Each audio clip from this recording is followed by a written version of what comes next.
Bueno, sin más entrar en lo que hoy nos convoca, hemos estado recorriendo en este curso de la ilustración, que es bastante ambicioso, en el cual vamos a tener 25 sesiones, ya hemos tenido algunas, y hemos estado recorriendo primero poner el setting mental en Descartes, Bacon, el método, el modo de pensar. Y luego hemos estado recorriendo país por país un poco para dar un setting político del ambiente que se está viviendo precisamente en los siglos XVII y XVIII. Y hoy día va a ser el turno de Prusia. Prusia, un reino relativamente nuevo, sí, desde ya, pero en el marco de una historia con una gran tradición, y hay que decir que efectivamente este reino de Prusia va a tener su historia anterior en el concepto imperial que ya está presente desde el origen de la cultura cristiana occidental, en el momento en que Carlomagno se corona emperador cristiano, o sea, el imperio carolingio.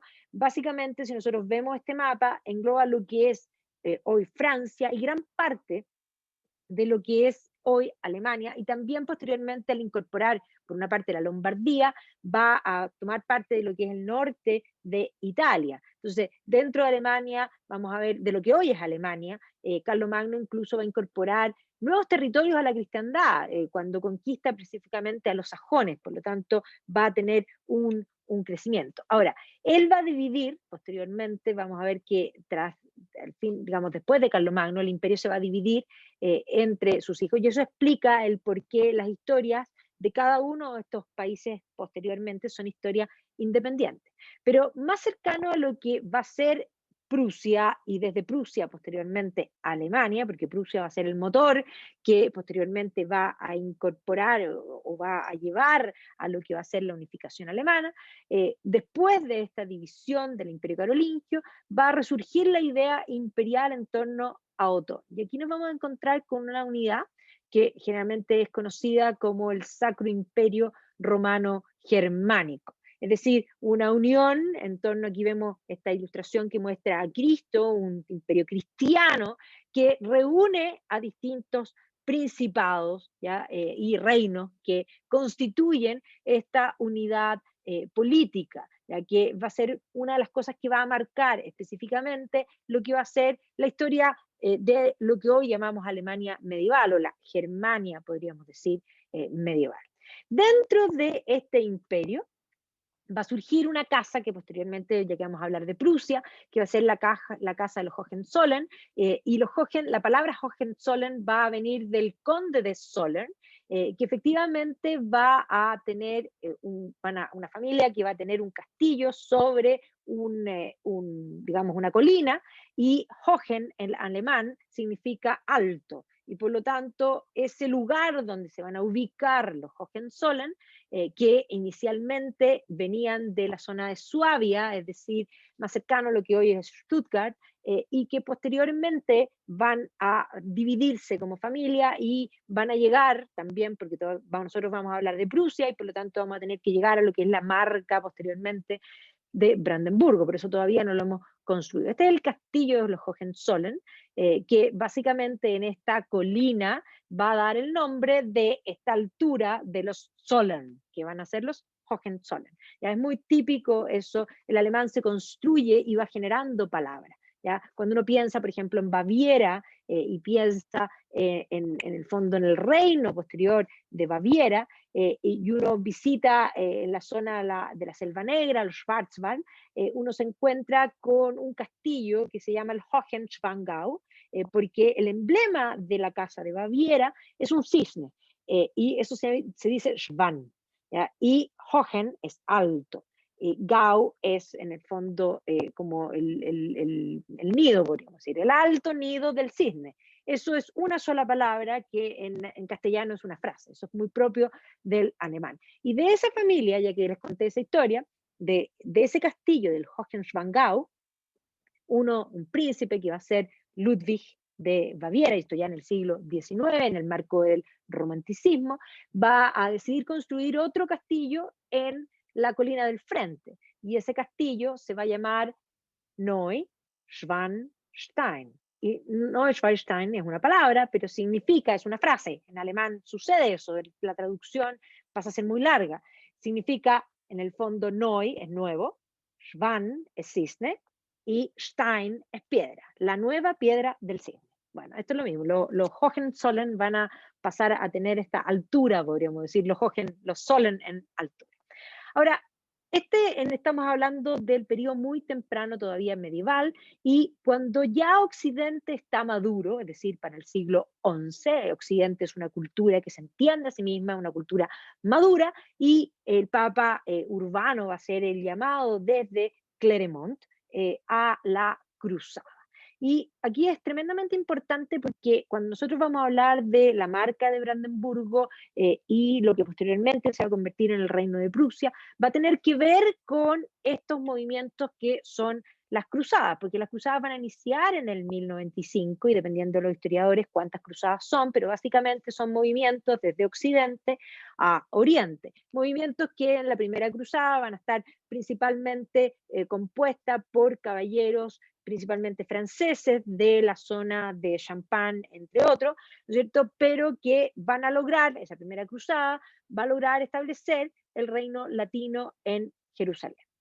Y posteriormente a esa primera cruzada, ese reino se va a perder y por lo tanto toda la segunda, la tercera, la cuarta y todo el resto de las cruzadas que vienen en adelante, y dependiendo de los historiadores cuántas son, generalmente las rotulan en 8, pero hay muchos historiadores que hablan de algunas cruzadas menores, que otros les ponen números y eso hace que sea un poco confuso, y entendamos que la numerología de las cruzadas es básicamente una invención historiográfica para poder comprender el periodo.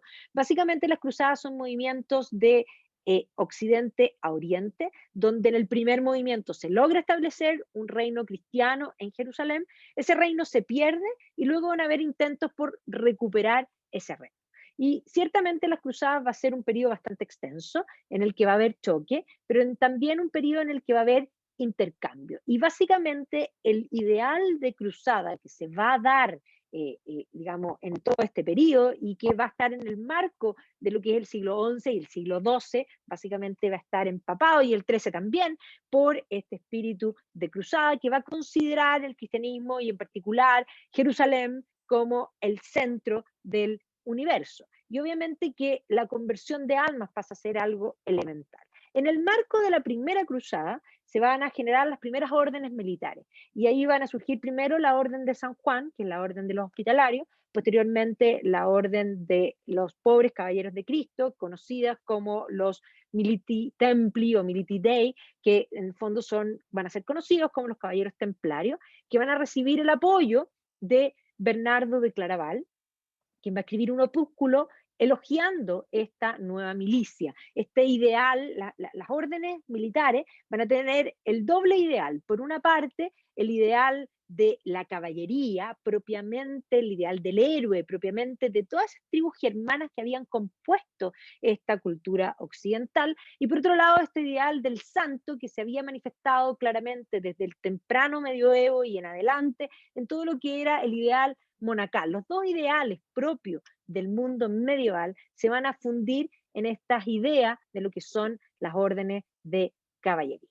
Entonces, en este periodo, que se van a estar dando las cruzadas, vamos a ver que ya los Hohenzollern, que los habíamos dejado en el castillo, arriba del cerro, ¿no es cierto?, van a recibir en el fondo el título de condes, ¿ya? Y por lo tanto van a ir elevándose como casa. Mientras tanto, también es importante decir que está sucediendo porque entendamos que el Sacro Imperio Romano Germánico no ocupaba parte de lo que iba a ser posteriormente el Reino de Prusia. Entonces, hacia esas zonas teníamos por una parte lo que era el mundo de la historia polaca, lo que era el reino de Piast, así se denominaba, y este reino se va a ir fragmentando. Aquí está la ciudad de Cracovia medieval, se va a ir fragmentando y esto van a generar espacios políticos, que es importante. También en este periodo vamos a ver que en el marco de los límites de la cristiandad se va a establecer que en Austria se va a establecer lo que se denomina la marca. Las marcas, los marqueses, son aquellos que gobiernan en lugares donde hay un límite cultural, un límite peligroso.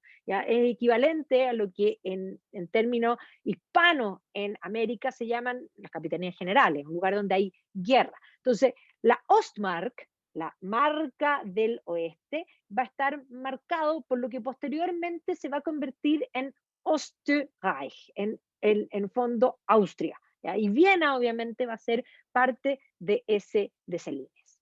También es importante decir que en este periodo van a comenzar a hacerse algunos cambios políticos, el reino de Hungría va a comenzar a estructurarse también y de hecho en el 1222, posterior a la Carta Magna, porque la Carta Magna es de 1215, el gobierno de András II, que va a ser rey de Hungría, también va a promulgar un documento de similar características a la Carta Magna, que se llama la Bula de Oro, y que de alguna manera reconoce el derecho de las personas a derrocar a los gobernantes. Y un poco para que nos hagamos la idea, estamos en el marco de la Cuarta Cruzada. La Cuarta Cruzada es una de las cruzadas más complejas, principalmente porque está organizada por mercaderes venecianos, genoveses, y la cruzada se va a desviar y va a terminar saqueando la ciudad de Constantinopla. ¿Ya? Yo lo puse en un día como hoy, hace como ayer creo que lo puse, y efectivamente va a ser un evento bastante complejo.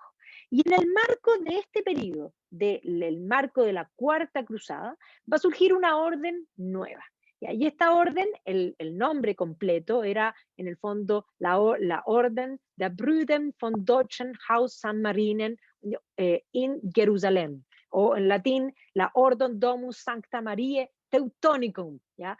Y obviamente esto va a ser conocido como los caballeros teutónicos, una orden de origen germano que va a operar en Tierra Santa y que de alguna manera va a dar una cierta dignidad, porque entendamos que yo dije que la primera cruzada tiene participación de caballeros principalmente franceses, pero en las cruzadas siguientes, después de la pérdida del reino latino, van a empezar a participar reyes de distintos lugares. O sea, en general la tercera cruzada se denomina la cruzada de los reyes, donde efectivamente van a participar tanto reyes ingleses como Ricardo Corazón de León o como Federico, ¿no es cierto? Después pensemos en el propio Federico Barbarossa, ¿no es cierto? Que también van a participar de la cruzada. Entonces, la orden de los teutónicos va a tener una presencia germana, podríamos decir, en el marco de las cruzadas, va a dejar vestigios, por supuesto, también de, digamos, de esta presencia.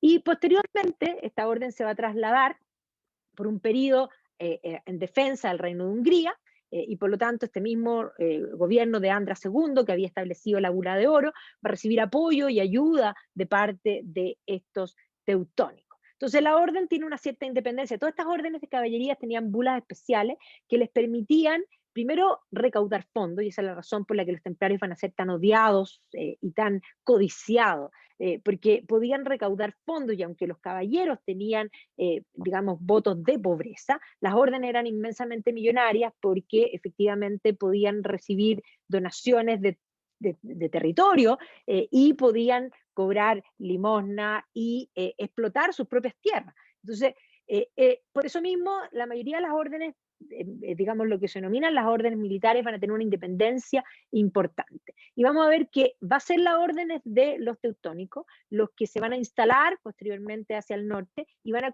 comenzar lo que va a ser la conquista de los territorios que posteriormente vamos a denominar prusianos. Entonces, vamos a ver que Federico II de Hohenstaufen, ¿ya? Que era el emperador del Sacro Imperio Romano Germánico, va en el fondo a llamar ya abiertamente a lo que se va a denominar como las cruzadas bálticas. O sea, el término cruzada era un término para referirse a, en el fondo, la conquista o recuperar el reino latino de Jerusalén. Pero el término cruzada se va a extrapolar al concepto de convertir a los infieles. Y por lo tanto, esta idea de las cruzadas bálticas, usando a los caballeros teutónicos, se van a lanzar particularmente en lo que hoy es el territorio de Alemania. Aquí vemos la presencia de los caballeros teutónicos, que están básicamente en todo el Sacro Imperio Romano Germánico, e incluso tienen lugares y enclaves en otros lugares, porque tienen una presencia hacia el oriente, por lo tanto, obviamente que por el Mediterráneo también hay presencia, y va a haber específicamente esta acción que se va a lanzar sobre lo que es el mundo báltico, donde va a estar el cuarto maestre, que se llama Hermann von Salza, que va a participar de, digamos, de esta cruzada. Conrado I, ¿no es cierto?, que era el duque de Masovia también, que en el fondo va a participar, y van a someter a los paganos prusianos, y los van a hacer, obviamente, convertirse, incorporarse a la cristiandad. Entonces aquí vamos a ver cómo el Sacro Imperio Romano Germánico va a crecer debido a esta acción de las llamadas cruzadas bálticas. Entonces aquí vamos a ver cómo los teutónicos van a incorporar estos nuevos territorios y básicamente estamos hablando que este es un proceso que se va a dar entre el 1126 y el 1288, en el que se van a incorporar estos nuevos territorios a lo que es la cristiandad. Es más, los caballeros teutónicos van a pasar a ser algo fundamental, porque aquí vemos esta ilustración de los Minnesänger. Estamos hablando de los Minnesänger, generalmente uno lo sitúa en el siglo XIII, son las ilustraciones más lindas del mundo medieval por lejos, y aquí vemos la figura de Tannhäuser, que está vestido con los hábitos de los caballeros teutónicos. ¿Ya? Y por lo tanto es algo totalmente, digamos, las familias importantes querían tener un teutónico. Lo mismo que sucede con el mundo de los templarios va a suceder en el mundo germano con los caballeros teutónicos. Aquí vemos que van además, en la medida que van ocupando territorio, también van marcando su presencia a través de las distintas construcciones que se imponen en el territorio. Hoy día se ha escrito bastante de estas cruzadas, las llaman las cruzadas nórdicas, ¿ya? Y de los caballeros teutónicos en sí, ¿ya? Es más, hay esta novela, aquí está esta Baltic Crusades, ya un poco esta es una novela, pero aquí vemos también libros historiográficos profundos que hablan de toda la conversión de las fronteras como un proceso bastante más amplio que, digamos, la cruzada misma, sino que continuar y asentar ese cristianismo hasta, podríamos decir, 1500, o sea, justo va a coincidir ese asentamiento con lo que va a venir después, que va a ser la reforma. Entonces, esta orden se va a establecer en los territorios que posteriormente vamos a llamar Prusia, creando un lugar independiente, teniendo ciertos derechos importantes. Ahora, paralelamente a esto, y un poco para que entendamos, el reino Piast, que es el reino de Polonia, la Polonia medieval va a tener un momento bastante importante, particularmente con la figura de Casimiro III el Grande, y posteriormente Polonia se va a unir a lo que era el Gran Ducado de Lituania, y van a tener en el fondo un reino unido gobernado bajo una dinastía que es la Jagiellonia. ¿Ya? Y este momento es un momento tremendamente importante para esta zona, porque además es el momento en que no solo se incorporan por las cruzadas, en el fondo teutónica, a la cristiandad, sino que se incorporan al concepto de la cultura cristiana occidental también con sus instituciones. Entonces vamos a ver que en 1400, por ejemplo, se funda la Universidad de Cracovia. ¿Ya? Y lo mismo va a pasar, vamos a ver cómo en la zona de Bohemia vamos a tener una dinastía que son los Luxemburgo, y aquí va a aparecer la figura más importante del periodo tardío medieval de lo que es Bohemia, particularmente Carlos IV, que era este rey de Bohemia, que después se va a convertir en también emperador del Sacro Imperio Romano Germánico. Por lo tanto, las historias están combinadas. Y también en este gobierno se van a construir, se va a fundar la Universidad Carlos, de Praga. Es más, cuando uno va a Praga, uno pasa por el puente Carolo, todo tiene que ver con este Carlos. Este es el Carlos precisamente, y ahí está su maravilloso puente, que todavía está ahí para mostrar este momento tardío medieval tan importante en esta zona. Y lo mismo va a suceder, esto se extrapola hacia Viena, vamos a ver, y también se va a fundar la Universidad de Pécs. Esto es importante tenerlo en cuenta porque está todo creciendo cuando irrumpe una fuerza nueva, sobre todo en la zona hacia el sur, que va a ser el tema otomano, que eso va a tener concentrado principalmente hacia la zona sur con respecto a contener a el infiel. También decir que en el siglo XIV se producen grandes cambios. La peste va a ser algo tremendo, va a matar a la mitad de la población. Junto con la peste van a venir cambios dentro de la filosofía que van a empezar a cuestionar la idea de que la fe y la razón son formas juntas, o más bien dos vías unidas para llegar a Dios. Y se va a empezar a plantear de que la razón no sirve y que la fe sola es suficiente. Esto va a llevar a exacerbar lo que se va a denominar fideísmo. Y el primer lugar donde va a surgir este fideísmo va a ser precisamente en lo que es hoy la República Checa, o sea, en lo que era Bohemia, básicamente.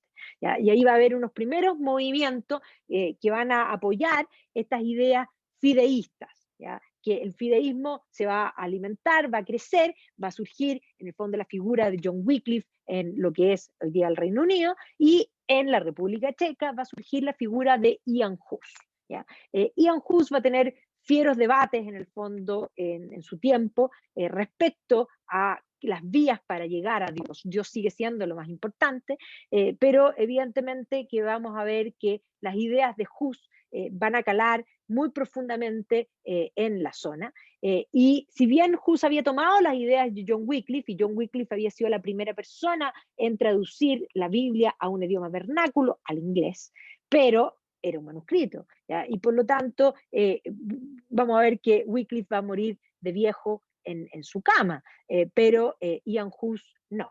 Ian Hus va a ser convocado al concilio de Constanza, es decir, Constanza, estamos en el sur de lo que hoy es en el fondo Alemania, dentro del Sacro Imperio Romano Germánico. Lo que se denomina la ciudad de Constanza está donde está lo que los alemanes hablan del Bodensee, ¿ya? Y ahí, en el fondo, en este concilio, Hus va a ser condenado como hereje.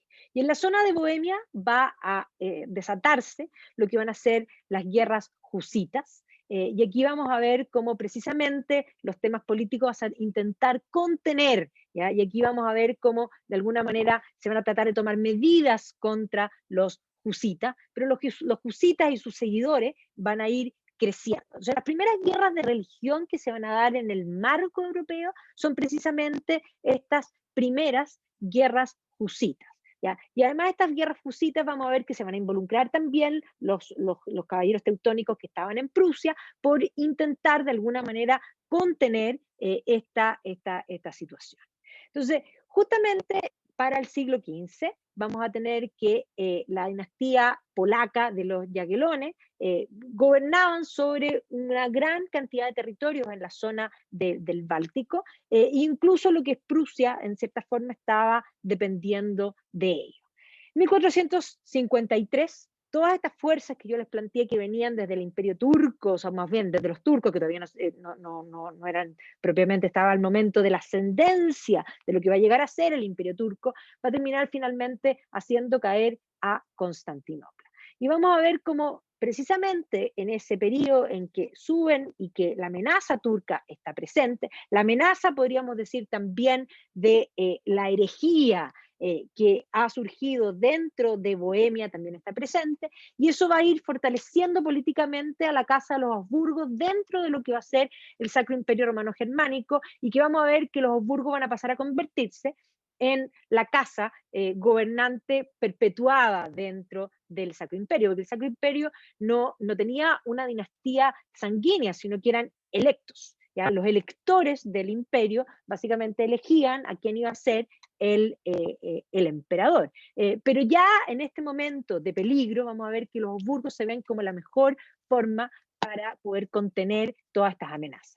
¿Ya? Para que se hagan una idea, no solo la caída de Constantinopla, los turcos van a llegar incluso a la ciudad de Viena. Y aquí vemos los turcos en la ciudad de Buda. Y ahí está la ciudad de Buda, está la ciudad de Pest, y efectivamente la cristiandad está tremendamente complicada. Esto es 1529, pero la cristiandad está más complicada no solo por eso, porque dentro del Sacro Imperio Romano Germánico se ha producido la Reforma. O sea, en 1517 Lutero escribe las 95 tesis contra las indulgencias plenarias, y en 1520 Lutero quema la bula de excomunión que le manda el Papa, con lo cual dice: yo no sigo, no obedezco a Roma, yo he creado una nueva entidad. Y por lo tanto, este primer acto, que puede ser un acto de rebeldía, va a tornarse en un quiebre en el momento en que Lutero quema digamos, la bula de excomunión junto con otros documentos. Y aquí entramos en todo el proceso dentro del Sacro Imperio Romano Germánico de lo que se va a denominar la Reforma. ¿Qué era el Sacro Imperio? Esto era. Entonces, esto es un mosaico donde hay distintas entidades, donde efectivamente vamos a hablar ahora y pronto de la marca de Brandenburgo, ya que también es parte de esta realidad, y vamos a ver cómo básicamente la reforma va a terminar no solo fragmentando políticamente, porque la fragmentación política estaba, lo que la reforma va a dejar claro es que el emperador no tiene un real poder para contener el avance de esta reforma política. Y Alemania se va a asumir en guerras de religión que básicamente van a terminar dividiendo a Alemania por una parte en territorios católicos, que van a permanecer católicos, y territorios que van a ir tomando en el fondo la nueva religión que va a pasar a denominarse protestante en el minuto en que van a empezar los príncipes a tomar ciertas medidas. Y van a empezar a tomar ciertas medidas porque un seguidor de Lutero, que se llama Thomas Münzer, no solo quiere una reforma religiosa, sino que aboga a una reforma político-social. ¿Ya? Y por lo tanto va a levantar a los campesinos en una acción que se conoce como la Guerra de los Campesinos, donde quieren, en el fondo, también cambiar su realidad material en este mundo. Eso era básicamente lo que buscaba la revuelta de los campesinos. Y vamos a ver que los príncipes finalmente van a diezmar y van a tomar acciones para lograr, de alguna manera, volver a tomar el control. Entonces, en 1525 estallan las guerras de religión dentro del Sacro Imperio Romano Germánico, que se conocen la primera parte como estas guerras de los campesinos, que va a estallar en 1525 y va a terminar en 1555, cuando se va a firmar la paz de Augsburgo, en la cual se va a establecer que según la religión del príncipe, la religión de la región. ¿Ya? Y por lo tanto vamos a ver que eso es lo que va a terminar estableciendo que partes de Alemania se pasen al protestantismo y otras permanezcan católicos. ¿Ya? La familia de los Hohenzollern, que ya los habíamos situado, ¿no es cierto?, arriba del cerro, y que los habíamos establecido ya como conde, van a dividirse, y por lo tanto parte de la familia va a permanecer católica y otra parte va a trasladarse hacia la Franconia y van a tomar la religión protestante. Entonces va a quedar dividido lo que es el territorio alemán religiosamente también. Entonces, este momento de la reforma va a socavar básicamente el poderío de los Habsburgo, porque entendamos que el emperador del Sacro Imperio era Carlos V. Carlos V era Habsburgo, no había podido detener la reforma y por lo tanto en el ocaso, podríamos decir, del poderío real del emperador como tal, van a comenzar a surgir nuevos personajes. Y aquí vamos a ver cómo se van a unir, porque vamos a tener por una parte, en el fondo, los condes de Hohenzollern, y vamos a ver por otra parte aquí cómo de alguna manera van a pasar a ser, se va a unir lo que era la marca de Brandenburgo con lo que era el reino de Prusia a través de un matrimonio, y por lo tanto va a comenzar a surgir, aquí está la marca de Brandenburgo, este es el mosaico alemán, y vamos a ver que los territorios controlados por esta familia, tenemos la marca, tenemos lo que era el reino de Prusia oriental, que está separado, y vemos otras, digamos, ocupaciones dentro de lo que es, en el fondo, la Franconia, ¿ya? Pero todavía no podemos hablar de un reino de Prusia. Y ahí va a venir la Guerra de los 30 años, que básicamente la Guerra de los 30 años comienza como un conflicto religioso, que es un coletazo de las guerras de religiones que venían desde 1525 y que supuestamente habían culminado en 1555, pero que en realidad esto no es simplemente un conflicto religioso, es un conflicto político. Aquí van a empezar a ver quién tiene más poder. Esta guerra va a diezmar a Alemania y va a condenar a Alemania por largo tiempo, ¿ya?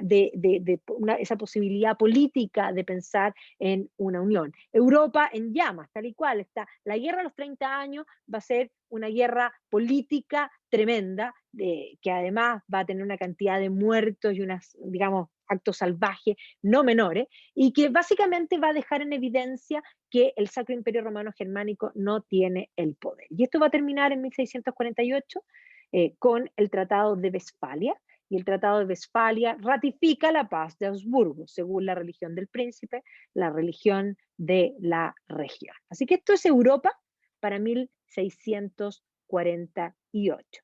¿Ya? Y aquí vamos a ver cómo los Habsburgos han perdido poder, y aquí básicamente vamos a ver que hay un momento en que todo va en contra de los Habsburgos, ¿no? En el fondo van a tratar de minar ese poder que había dominado por tanto tiempo. Y la marca de Brandenburgo, que había surgido como tal desde muy temprano, desde la época medieval, la figura primero que siempre se toma para hablar de esta marca de Brandenburgo, este límite en el fondo de la cristiandad, es la figura de Alberto de Brandenburgo, que es conocido como el Bern. ¿Ya? Se lo conocía como Bear, como oso. ¿Ya? Y de hecho a él se le adjudica también la fundación de la ciudad de Berlín. La ciudad de Berlín tiene que ver con Bear, con oso, y por eso el símbolo de la ciudad de Berlín es un oso. Entonces, este gobernante mítico que de alguna manera se le adjudica ser el primer marqués, podríamos decir, de Brandenburgo, y que efectivamente el término marqués, como marca, como metetal, va a surgir en el periodo de los, digamos, de las amenazas, en 1415 recién. Pero de la marca de Brandenburgo, que va a ir poco a poco creciendo y que se va a unir, en el fondo tenemos aquí este ducado de Prusia y esta marca de Brandenburgo, va a surgir una figura que es fundamental para lo que vamos a denominar el ascenso de Prusia. Y esta figura es conocida como el gran elector. Federico Guillermo. Tengo que decirles que es muy complejo cuando uno estudia Prusia como reino, todavía no es reino, todavía es marca y ya va a ser reino pronto, porque todos se llaman igual. Entonces uno tiene Federicos y después Federico Guillermo. El siguiente se llama Federico y el siguiente se llama Federico Guillermo. Y el siguiente, y así, ¿ya? Y por lo tanto y si no se llaman Federico, se llaman Guillermo, ¿ya? O Federico Guillermo o Federico o después Guillermo. Es súper confuso por lo mismo. Pero el gran lector todavía estamos dentro de la marca, que es este primer Federico Guillermo, que va a ser el primero en crear un ejército permanente. Estamos precisamente después de la Guerra de los 30 años, y evidentemente que va a querer convertir a la marca de Brandenburgo en un potencial aliado de un mundo que está cambiando. ¿Ya? Y por lo tanto, este Federico Guillermo siempre se lo representa en las guerras. ¿Ya? En la guerra, él comandando los ejércitos, él dándole una cierta dignidad y un rol dentro del escenario político, un escenario político que está marcado precisamente por las guerras. Y está marcado por las guerras ese escenario político porque hay que comprender que después de la peste, la gente siente, la peste negra de hace tanto tiempo antes, sí, la gente siente inseguridad. Y ese pospeste va a permitir que los reyes comiencen a equiparar, digamos, a acumular poder. Y van a surgir estos reyes importantes. Cuando uno piensa en Carlos V en Alemania, cuando uno piensa en Enrique VIII en Inglaterra, o a Francisco I en Francia, ese momento que además amenaza el turco, el poder del Estado parecía ser algo importante. Y este proceso va a continuar avanzando en acumular más poder hasta llegar a lo que es el absolutismo, que es lo que estamos viendo nosotros precisamente en este ciclo. Entonces, esta figura dentro de la marca de Brandenburgo va a conquistar también territorio y vamos a ver cómo la marca de Brandenburgo va a comenzar a crecer dentro, digamos, del espectro. Además, él va a empezar a organizar una primera armada, o sea, su intención es marcar su territorio, es una marca, marcar el territorio claramente y poder defenderlo de todos estos potenciales crecimientos de reyes fundamentales. Y aquí lo vemos bastante, siempre representado como una figura, y además la ciudad de Berlín no se encuentra que incluso sus sucesores van a considerar que es él el que va a sentar las bases de lo que va a ser la grandeza, de lo que posteriormente se va a convertir en el reino de Prusia, pero esto no era todavía el reino de Prusia, sino que era principalmente la marca, podríamos decir, de Brandenburgo. Los alemanes son los que más han escrito sobre este personaje, que para nuestro mundo y desde aquí poco se habla de él. Él además era protestante y por lo tanto en el marco de las guerras de religión y específicamente del conflicto de las guerras de religión en Francia, va a hacer un acuerdo con el propio Luis XIV para recibir a los hugonotes que habían sido expulsados, porque Luis XIV va a revocar el edicto de Nantes, que había permitido que en el fondo los hugonotes pudiesen practicar su religión. Luis XIV, que va a acumular todo el poder, va a decir, no, a Francia tiene un rey, tiene una religión y l'état c'est moi, y se acabó los hugonotes. Y por lo tanto, va a ser Brandenburgo la que va a recibir a gran parte de estos hugonotes expulsados, y aquí está este edicto que básicamente los va a recibir, pero además él va a sentar todas las bases de lo que va a ser en el fondo el servicio civil posteriormente prusiano, o sea, la estructura burocrática que va a ser inmensamente importante para los gobernantes siguientes que van a permitir en el fondo el ascenso de este reino. Aquí lo tenemos en 1646 en su matrimonio, Ya varios de ellos se van a casar varias veces. Aquí está con Luisa Enriqueta de Nassau, o se va a casar, él es un príncipe, digamos, protestante. Evidentemente se va a casar con protestantes, la casa de Orange, holandeses, ¿ya? Y aquí está en el fondo el cuadro de este matrimonio. Va a tener varios hijos, aquí pueden ver de este primer matrimonio, y aquí va a estar el sucesor, que va a ser Federico tercero de Brandenburgo, pero que después se va a convertir en el primer rey de Prusia, que va a ser Federico I. O sea, Federico III, Federico I va a ser la misma persona. Después se va a morir su mujer y se va a volver a casar, ¿ya? Con Sofía Dorotea de Holstein, con quien va a tener 7 hijos más. Así que el gran elector, como pueden ver, va a tener una amplia descendencia. A la sucesión, ya en 1701, se produce un momento esencial. 1701 es un año esencial en muchas cosas políticas. La próxima semana nosotros vamos a hablar también de la unión, de la creación del concepto ya de Gran Bretaña unida, la unión entre Escocia y e Inglaterra. Y 1701 es el ascenso y el surgimiento de este nuevo reino, que va a ser el reino de Prusia. Así que Federico III de Brandenburgo se va a convertir en Federico I, ahora rey de Prusia, y se va a coronar en la ciudad de Königsberg, en lo que era Prusia. Entonces, básicamente aquí vamos a ver que el emperador del Sacro Imperio, que ya era una figura nominal, que es Leopoldo I, le dio este título de rey en el fondo, de rey en Prusia, que posteriormente va a ser rey de Prusia. Todas esas cosas de en y de son cosas que a los prusianos en particular les van a importar muchísimo en cuanto al lenguaje, porque es más, el lenguaje dice muchas cosas, el lenguaje crea realidad, y por lo tanto eso que ser en y después de no es lo mismo. Entonces, este va a ser el primer título y después va a ser de, ¿ya? Y le va a otorgar esta posibilidad de convertirse en reino por el apoyo que le había dado, en el fondo, Brandenburgo a el emperador del Sacro Imperio Romano Germánico para apoyar la causa de la guerra de sucesión española. La guerra de sucesión española va a ser una guerra compleja, que se va a dar particularmente a la muerte del último Habsburgo, que es Carlos II, el hechizado, y que por lo tanto va a tener entre los pretendientes al, en el fondo, nieto ¿cómo se llama esto? De Luis XIV, de la familia de los Borbones, que finalmente va a terminar imponiéndose y va a cambiar en el fondo la dinastía española. Pero evidentemente esto era la posibilidad política de hacer las maniobras, y esto le va a valer a Prusia constituirse como rey. Entonces, aquí vamos a ver cómo de alguna manera él se va a coronar aquí en Kaliningrado, ¿ya? Y Kaliningrado está hoy día, digamos, no es Alemania, Alemania está acá, está separado, ¿ya? Y por lo tanto, aquí lo que es hoy día es Kaliningrado, pero en ese entonces se llamaba Königsberg, ¿ya? Y ahí se va a coronar.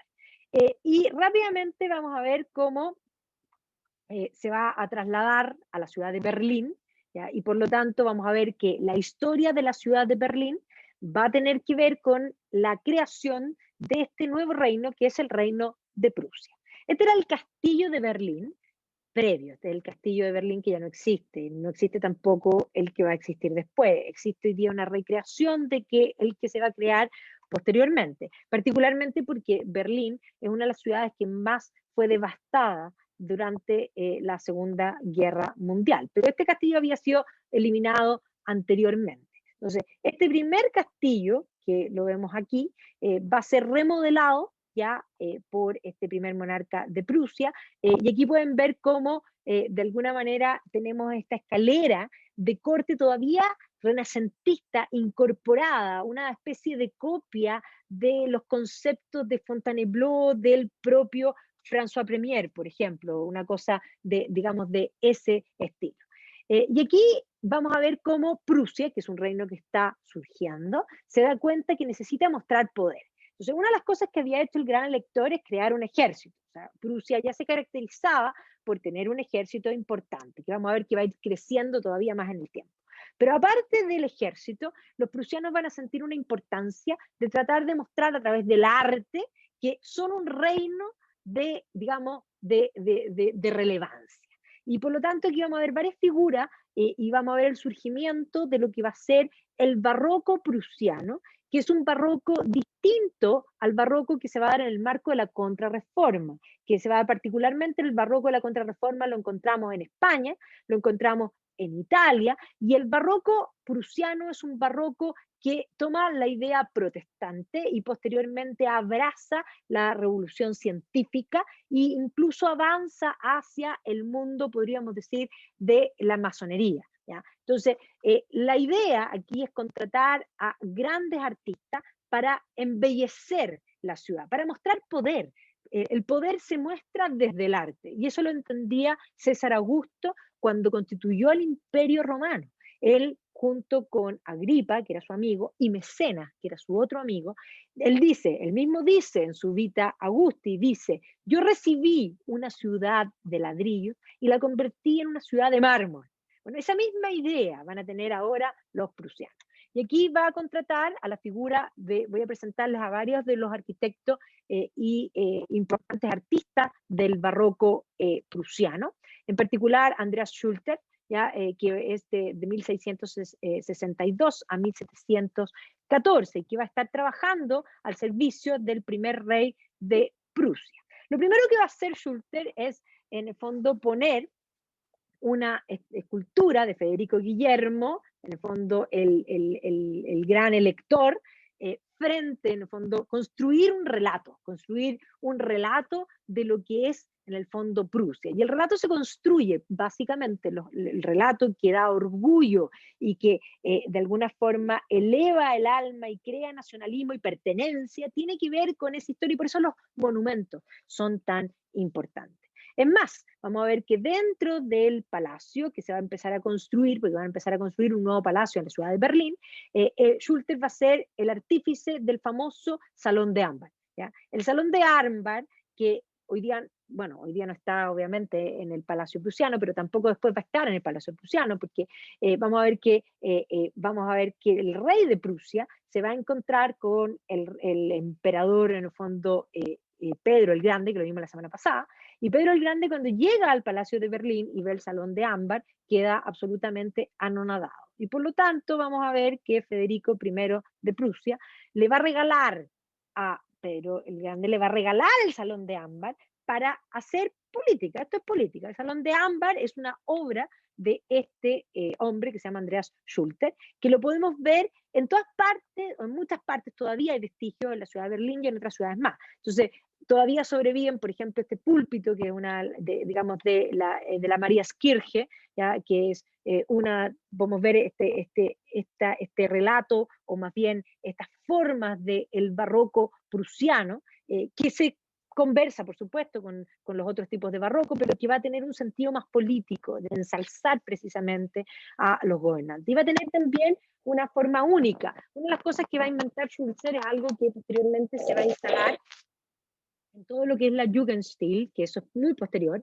La Jugendstil es todo el movimiento modernista que se va a dar, o el Art Nouveau, que se va a dar a finales del siglo XIX y comienzos del siglo XX, y que va a tomar estas formas que establece Schulter y que las va a extrapolar de una forma nueva. Entonces, esto que se ve muy Art Nouveau, no, es barroco. Es barroco, precisamente un barroco que se ve muy modernista, un barroco que tiene unas características particulares y que le va a dar un cierto tono a la ciudad de Berlín. Aquí vemos como la DDR recordaba a Andreas Schulzer, porque recordemos que la parte de Berlín más linda quedó precisamente en lo que era la República Democrática Alemana. Entonces, sobre relieves, ¿ya? Aquí vemos que era un gran escultor, aquí vemos esta medusa, ¿ya? Y también la concepción de nuevas edificaciones. Entonces, aquí este concepto del barroco, un barroco amplio, que muestre poderío, y vamos a ver que hay una obsesión de parte de los prusianos con todo lo que es el concepto de las cúpulas, que ya lo vamos a ver que va a aparecer aquí, pero que va a aparecer con mucha más fuerza en los posteriores Meisters, ¿cómo se llaman? Los Baumeister, en el fondo, que son los constructores al servicio del gobierno. Entonces, Schulzer va a construir el nuevo Palacio de Berlín. Este es el proyecto de Schulzer, ya que lo vemos aquí para hacer este nuevo palacio, donde va a poner al gran elector, por supuesto, para construir este relato y mostrar el poderío prusiano. Prusia no podía ser menos, era un reino nuevo, pero iba a recibir a cuánta gente. Piensen ustedes lo que había pensado Pedro el Grande cuando entró, vio el Salón de Ámbar y lo deseó. Y por otro lado, pensemos que Federico aplaudía de que generara deseos en el monarca ruso, obviamente. Entonces, esto de mostrar el poderío desde el arte va a ser algo que los prusianos van a incorporar. Y el barroco se va a manifestar también en los interiores. Estos son los interiores originales, que obviamente el castillo va a terminar siendo así, incorporando una cúpula, la cúpula es posterior, pero la cúpula tiene que ver también con esta política, y posteriormente, bueno, ese castillo va a ser destruido totalmente, el palacio va a ser destruido totalmente en la Segunda Guerra Mundial. También va a construir Schulze, pero no solamente él, sino que aquí van a participar Nering, Grünberg y Bolt en lo que es la Zeughaus House. La Zeughaus era en el fondo una de las estructuras más antiguas del Unter den Linden, ¿ya? Y que precisamente se usaba como arsenal y de artillería. Hoy día hay un museo histórico que está ahí, ¿ya? Entonces aquí vemos cómo se ve en este periodo, y aquí está Jean Bolt, que es uno de los que van a participar en estas construcciones. Lo mismo, Bolt va a participar construyendo edificios en la ciudad de Dresden. ¿Ya? Este es el periodo de la construcción de Dresden también como una de las ciudades más lindas, que era las ciudades más lindas de lo que va a ser posteriormente Alemania, y que va a quedar totalmente destruida también en la Segunda Guerra Mundial. Entonces aquí vemos a este primer gobernante de Prusia que evidentemente tiene como fin embellecer y digamos, Prusia en sí, y mostrarse a través de esta belleza como un monarca importante en el concierto europeo. Se va a casar con Elizabeth Henriette de Hesse, con la que va a tener una hija, ella va a morir bastante joven, y luego se va a casar con Sofía, que cuando él se convierte en rey de Prusia, él ya estaba casado en segundas nupcias ya con Sofía, y por lo tanto ella se va a convertir en la reina de Prusia, que es esta Sofía Carlota de Hannover.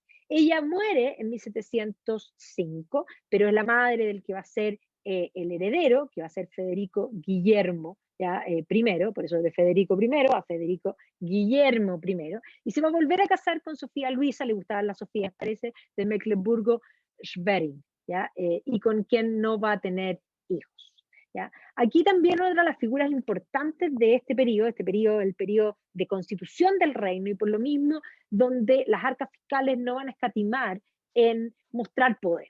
Y por lo tanto va a contratar también a Nering, ¿ya? Y Nering va a ser parte de la visualización de una serie de edificaciones, entre ellos lo que va a ser el Palacio de Charlottenburg, que inicialmente va a ser bastante más sencillo y después va a ir creciendo en el tiempo. Este es el Palacio de Charlottenburg, que va a pasar a ser una de las residencias de los reyes de Prusia, obviamente incorporando el concepto de la cúpula. Y la cúpula tiene el sentido del poder. Augusto hizo una cúpula, el Panteón de Agrícola, y el Panteón de Agrícola no pudo ser emulado sino hasta el Renacimiento, y por lo tanto la cúpula es una muestra precisamente de este periodo de inmenso poder. Y no solamente la idea de la cúpula, sino que la idea racionalista, del control, del dominio, de los jardines de alguna manera planificados, van a ser parte de esta visión. Entonces aquí vemos el Palacio de Charlottenburg con un jardín que podríamos decir de corte francés, porque vamos a ver que precisamente la ilustración francesa va a comenzar a entrar con gran potencia en todo lo que es el territorio continental de lo que es el reino de Prusia. Y el interior, el barroco, un barroco que va a ir tornándose poco a poco en lo que es rococó, ¿ya? Un rococó bastante recargado, porque la idea es mostrar poderío. ¿Ya? El canon es el canon francés, por lo tanto el dorado es algo importante también para los reyes prusianos. Así va a quedar el Palacio de Charlottenburg después de la Segunda Guerra Mundial, solo para que sufran, ¿ya? Porque el otro no queda definitivamente. ¿Ya? Entonces, y aquí vemos cómo de alguna forma la estatua ecuestre, se van incorporando este relato de los constructores de Prusia. ¿Ya? También vamos a ver que Martin Grünberg, que ya se los había mencionado como uno de los arquitectos importantes, va a hacer esta sala de conciertos que está en torno a esta a estas dos edificaciones, que las dos tienen cúpula, y que está precisamente para mostrar el poderío de los edificios públicos. Aquí vemos los dibujos para la construcción de estos edificios. Aquí vemos lo que es, en el fondo, la sala del tabaco, donde los hombres y este concepto de la ilustración. O sea, pensemos aquí estos hombres conversando de temas ilustrados en este salón donde se fuma, los salones de, digamos, y donde se hace política. Evidentemente aquí vemos la política. Y aquí vemos el momento en que ya él se corona y tiene aquí a su hijo, que su hijo va a convertirse en el heredero ahora al trono de este primer rey de Prusia, que es Federico I. Federico Guillermo I de Prusia va a ser representado ya como hijo del rey, como sucesor desde muy pequeño. Mírenlo aquí, por favor, representado casi como, en el fondo, un dios griego. Ya va a ser bastante la idea del elegido por los dioses, este joven príncipe, que va a participar activamente. El padre se va a preocupar de enseñarle de la política, y aquí vemos las reuniones, en el fondo, donde están todos los adultos, y el niño siempre está incorporado como parte de este mundo. Incluso aquí, ven, aquí están todos los adultos, esto está genial, y aquí están todos muy sentados. La perspectiva de este cuadro es espantosa, pero aquí vemos a los niños, ¿no es cierto?, que están incorporados para invitados a la sala de fumar. Los prusianos siempre van a hacer política en la sala de fumar, y vamos a ver que cuando se unifique Alemania, lo mismo va a suceder en la sala de fumar. Eso no lo vamos a ver en este curso, pero más adelante podemos hablar precisamente de esta tradición que van a instalar los prusianos desde muy temprano. Va a tener una corte austera, bastante eficaz, va a centralizar toda la administración financiera, y él se va a presentar como un militar, y por lo tanto se va a retratar como, en el fondo, un militar. Él va a crear también, en el fondo, lo que va a ser, y va a ir cambiando posteriormente, lo que es la guardia de Potsdam, ¿ya? Una guardia de la que se va a sentir orgulloso. Y de hecho, cuando él hace el intercambio del Salón de Ámbar, Pedro el Grande le manda soldados para esa guardia de Potsdam, que además tenían que ser altísimos. Es una idea de generar temor. Entonces vamos viendo cómo Prusia comienza a crecer, comienza a tener una estabilidad financiera, que obviamente se ve y se manifiesta en este poderío que comienza a mostrarse particularmente desde sus edificaciones públicas. Entonces, Federico I va a morir en 1713, y por lo tanto este niño, que era invitado a las reuniones desde pequeño, Federico Guillermo I, se va a convertir en ahora el rey de Prusia. Aquí vemos este cuadro, que es precisamente de Antoine Watteau, que está en Charlottenburg, y que muestra este auge financiero. Porque precisamente uno dice, bueno, ¿y dónde sacaron la plata? Este es un periodo que se producen grandes cambios que particularmente van a partir en Holanda, que vamos a tener una clase particularmente de eso, de toda la invención de las finanzas modernas, y precisamente esa idea de los bancos centrales va a pasar desde Holanda hacia Francia, y posteriormente también hacia Inglaterra, y los prusianos van a tomar toda esta estabilidad, estas instituciones financieras, que además a través de las guerras van a permitir un auge económico importante. Y este cuadro precisamente muestra el auge económico. Esto que nosotros vemos en la ciudad para mostrar poder, el consumo del arte. El arte siempre se consume cuando la economía está bullante, ¿ya? Para que haya consumo de cultura, tiene que haber una situación económica bullante. Y aquí vemos que este mismo cuadro, que está en Charlottenburg, tiene un cuadro que lo emulan posteriormente, y que está en el Hermitage, y que precisamente muestra esta sociedad prusiana que consume arte de una manera, digamos, a destajo. Aquí tenemos a Federico Guillermo I, que va a ser el segundo rey de Prusia, y que va a transformar a su reino en una potencia militar. Ciertamente el gran elector ya había hecho harto antes digamos, del reino de Prusia, en torno al crecimiento del ejército prusiano, ¿ya? Pero aquí vamos a ver que este rey, que se conoce como el rey sargento, va a reforzar militarmente a Prusia, va a fomentar en el fondo el crecimiento económico, y va a hacerse cada vez más importante lo que va a ser esta guardia de Potsdam. Y aquí vemos la guardia de Potsdam, que efectivamente no solo tenían que medir harto, sino que el sombrero tenía que hacer que parecieran aún más grandes. Y ya yo les recuerdo que cuando entregan en el fondo el salón de ámbar, Pedro el Grande le manda rusos, ¿ya? Y aquí está Serey Radivanov, que era de Moscú, que era uno de los varios que fueron entregados como tributo, podríamos decir, para ser parte de la Guardia de Potsdam por parte de Pedro el Grande. Entonces, aquí vamos a ver que él se va a meter en algunas disputas por algunos territorios, en la zona de Pomerania, en el fondo frente a lo que es Suecia, y va a lograr en el fondo obtener victorias militares. De hecho, él se va a jactar posteriormente de no haber perdido nunca. Este es un gran militar, un gran estratega. Vamos a ver que su hijo, que es Federico el Grande, generalmente es citado como un gran estratega. Muchos autores hoy día consideran que el gran estratega era el padre.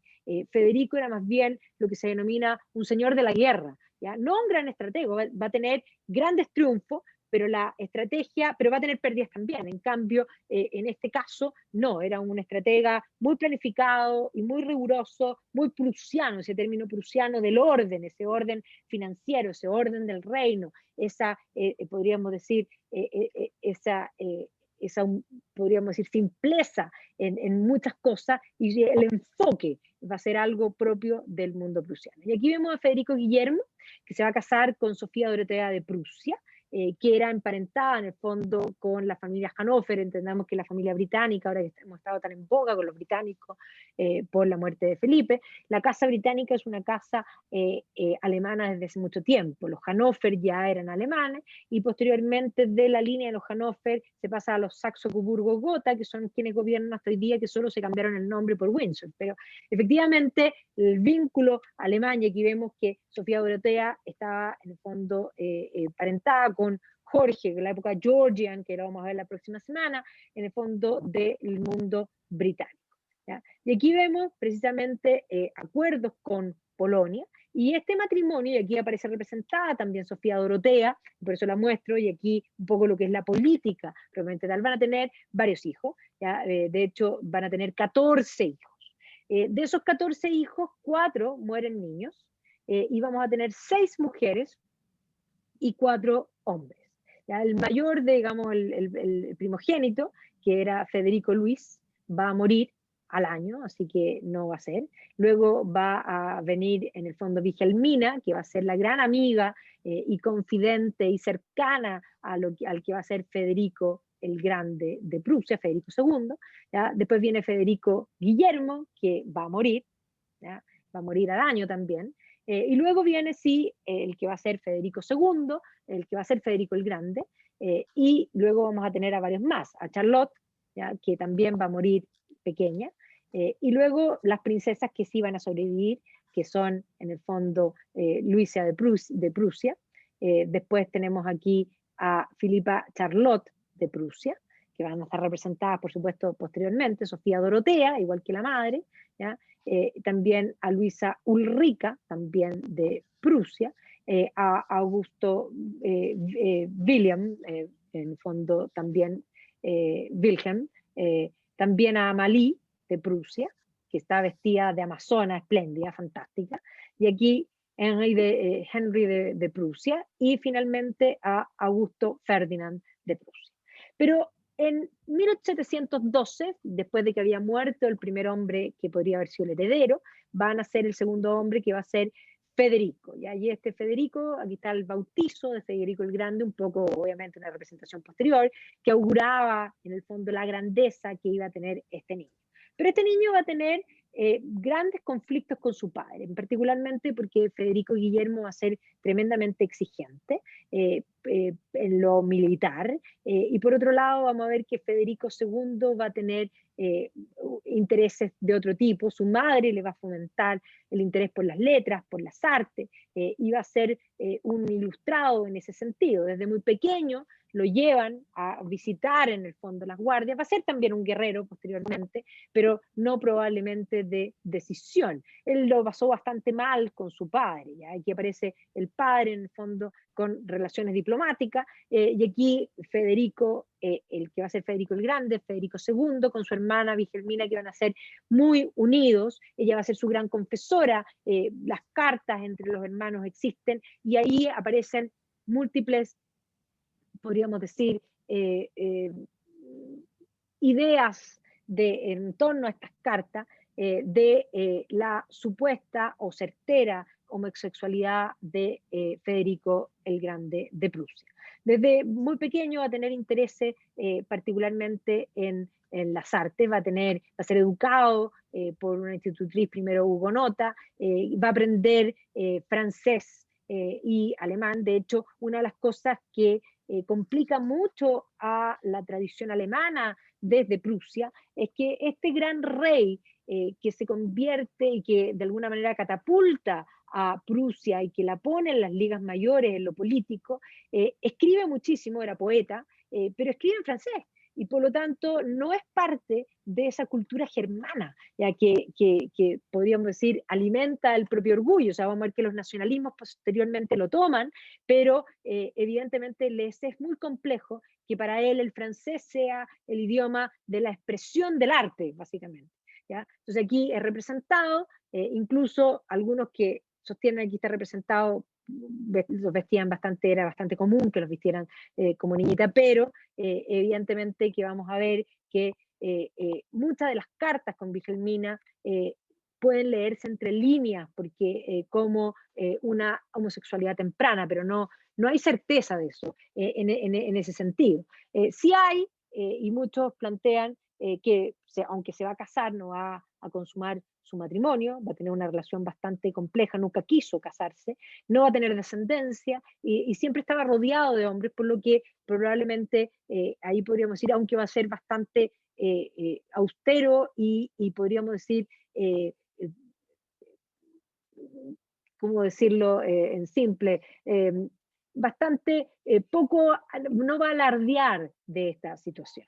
Pero él no lo va a pasar bien durante su infancia, va a tocarle los cambios, ya habíamos visto todos los cambios que van a venir desde la filosofía, la idea básicamente de la razón como el poder fundante y creador del mundo. Esto que se va a manifestar desde Newton, que ya lo vamos a ver más adelante, todo esto en detalles, pero en la ciencia, la formación de las academias, en los cambios dentro de la religión, el deísmo, el de alguna manera ir disminuyendo la figura de Dios y luego la formación de lo que va a ser también la francmasonería. De hecho, él va a ser masón. Del deísmo y de la francmasonería se va a pasar al anticlericalismo y básicamente Voltaire es la figura que engloba principalmente ese anticlericalismo y va a ser en alguna medida también uno de los tutores posteriores por decisión propia del monarca de Federico II. Esta idea de concentrar todo en el hombre, que lo vamos a ver en la clase de arte, aquí está Rembrandt, van a tener una clase precisamente del claroscuro de Rembrandt, poner al hombre en primer lugar, esto que lo vemos aquí en Versalles, una arquitectura que ensalza precisamente a los reyes. Esta idea de la política, de una política donde el soberano es elegido de alguna manera por el pueblo, esta idea de los iluminados por la luz de la razón. Entonces, estas ideas ya estaban en el ambiente, y el propio Federico va a tener un tutor, que es Jacques Douin, ¿ya? Que le va a conseguir una biblioteca secreta, porque el padre no le gustaba que hiciera nada de esto, de poesía, y por lo tanto él se va a empapar de todo el mundo de los clásicos, del mundo de los griegos, del mundo de los romanos, y de la filosofía francesa. ¿Ya? Entonces, imagínense que esta biblioteca tenía 3.000 volúmenes, o sea, no es menor, o sea, este va a ser un ávido lector, consumidor de las artes, básicamente una mente apasionada, ¿ya? Que va a estar fascinado con todo lo que es el saber. ¿Ya? Ahora, el padre, que era en el fondo bastante puritano, porque va a ir abrazando las ideas incluso más de corte calvinista, va a tratar bastante mal, digamos, estas inclinaciones, o va a ver mal estas inclinaciones de su hijo, su madre no. Su madre va a estar preocupada de tratar de casar por una parte a Wilhelmina y tratar de casar también a Federico. Federico no tenía ningún interés en casarse, le va a presentar potenciales en el fondo matrimonio, pero aquí ellos van a conversar y aquí aparecen las cartas entre los dos, donde de hecho Wilhelmina la que dice que tenía un sirviente ya, que era muy cercano, que era este Peter Carl Christoph Kitt, ¿ya? Y que le dice Wilhelmina, pronto se han vuelto inseparables. Este Kitt es inteligente, pero sin educación. Sirve a mi hermano con absoluta devoción y le mantiene informado de todas las acciones del rey. Porque claro, este príncipe tenía sus intereses, el rey no le parecían y por lo tanto tenía que hacer esto en secreto. Y aquí va a surgir la figura del lugarteniente Hans Hermann von Katte, que era un gran amigo de Federico y con quien Federico va a planear, porque él no estaba contento con su vida y por lo tanto planea abandonar Prusia y dirigirse a Inglaterra. ¿Ya? Y por lo tanto van a huir juntos y los van a pillar, los van a tomar preso, ¿ya? Federico lo van a arrestar, va a estar en la cárcel y en el fondo va a tener una condena. Y aquí vamos a ver que efectivamente los pillaron porque alguien sopló, básicamente se piensa que fue uno de los hermanos, y el padre, para castigar a su hijo, a quien torturaba de alguna manera, va a ver cómo condenan a Katte en el fondo a la muerte y lo va a hacer que vea la muerte de Katte, digamos, él de primera línea. Aquí están estas ilustraciones que muestran a Federico viendo por la ventana esta muerte finalmente de este personaje que algunos autores piensan que pueden haber sido amantes, otros piensan que eran simplemente amigos. Ya es un Federico bastante temprano, pero sin duda, sea amante, sea amigo, esta situación va a marcar su vida y va a incrementar su animadversión para con su padre. ¿Ya? Finalmente Guillermina también en el fondo va a terminar casándose y vamos a ver que el hermano mayor, digamos, un hermano también va a morir y por lo tanto vamos a tener aquí que se va a convertir finalmente ya en el príncipe heredero, van a empezar a proponerle las candidatas para casarse, porque evidentemente para terminar con los rumores en torno a sus inclinaciones sexuales, era importante que se casase, y aparecen aquí las candidatas, esta era la Ana Leopoldovna de Mecklemburgo, ¿ya? Y que era sobrina de la emperatriz de Ana de Austria, que no le va a aparecer, tampoco le va a aparecer Isabel Cristina de Brunswick-Bernben, con quien se va a casar, que de hecho él cuando se casa le comenta a su hermana, le dice que no va a poder haber ni amor ni amistad entre nosotros. ¿Ya? Le dice así tal y cual. Y de hecho van a vivir vidas separadas. ¿Ya? En el comienzo van a vivir juntos porque les regalan este palacio y posteriormente uno vivía en un ala, el otro vivía en el otro. Y posteriormente él él traslada a su señora a otro palacio y él se va a dedicar a armar su vida en otro lugar. Él es muy cercano, sí, a algunos de sus hermanos, su hermana en particular, y aquí vamos a ver que posteriormente el castigo que había recibido se lo van a levantar.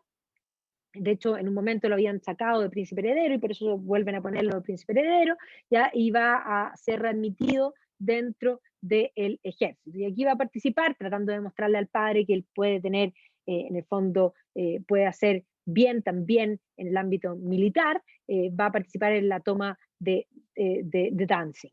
¿Ya? Aquí lo vemos en 1840 en el fondo finalmente vamos a ver que muere su padre y él va a asumir. Vemos aquí esta pintura donde refleja particularmente sus inquietudes intelectuales, más que todo, y aquí él va a recibir una nueva, en el fondo un nuevo tutor por elección propia, Voltaire, se va a trasladar a vivir en el fondo en la corte de Federico el Grande de Prusia. Y admirando el príncipe de Maquiavelo, vamos a ver que el propio Federico no solo escribe poesía, porque no solo escribe poesía, es músico, es uno de los grandes compositores y ejecutores de flauta traversa en el mundo, o sea, él era músico, pero además va a escribir un libro que es el Anti-Maquiavelo, y por lo tanto esta idea de corregir a Maquiavelo con un rigor prusiano, ¿ya? Que va a ser parte de lo importante. Y aquí ya a la muerte vamos a ver que del emperador Carlos VI, del Sacro Imperio Romano Germánico. Se va a producir una guerra de sucesión que ya se los va a explicar con mucho más detalle cuando hablemos de Austria, la Bárbara, y precisamente aquí se va a encontrar María Teresa, que le va a tocar pelear por encontrar un lugar, se va a encontrar con el que se va a convertir en su peor enemigo, que va a ser Federico el Grande. No se van a llevar nada de bien, ¿ya? Y básicamente en el marco de esta guerra de sucesión, en ese momento de debilidad, Federico el Grande decide avanzar y ocupar la zona de Silesia. Este es un cuadro representado posteriormente, por supuesto, pero que muestran a Federico el Grande visitando al gran elector. Recordemos que el gran elector había creado el ejército y que se había representado siempre liderando los ejércitos. Y vamos a ver que Federico va a actuar, su primera acción militar va a ser la toma de Silesia, que es esta zona que está en el fondo al lado de Polonia, ya es parte en el fondo digamos, de Polonia, y él va a, en el fondo, ser parte, digamos, y liderar su ejército, que no lo va a hacer solamente aquí, después lo va a hacer magistralmente digamos, en el marco de otras contiendas. Pero ahí ya va a demostrar que tiene, en el fondo, dotes también para liderazgo militar. Se va a concentrar, y aquí voy a separar porque estas cosas son paralelas, pero se va a concentrar en construir su espacio, su lugar sin preocupaciones, Sanssouci, sin preocupaciones, que es su palacio privado particular en la ciudad de Potsdam. ¿Ya? Aquí en Potsdam está lleno de los palacios prusianos, en la zona, en el fondo, de los palacios reales, pero dentro del marco de los palacios reales, él va a hacer construir este Sanssouci, que se va a convertir en su joya, un palacio que no estaba pensado para hacer política, ¿ya? Va a tener y posteriormente va a ser un palacio grande para hacer política y recibir a las delegaciones. Sanssouci era un lugar para habitar, para disfrutar, donde él se va a encargar y va a participar de la planificación. Este es el dibujo que él le hace, el primer boceto que él hace de lo que quiere, y aquí también va a contratar a una figura fundamental, que es Georg Wenceslaus von Knobelsdorff, ¿ya? Y que va a trabajar para Federico el Grande. Él también había sido un militar, y de militar había comenzado primero, también era un enamorado de las artes, del dibujo y posteriormente también de la arquitectura. Entonces aquí están las primeras concepciones de Sanssouci, que tiene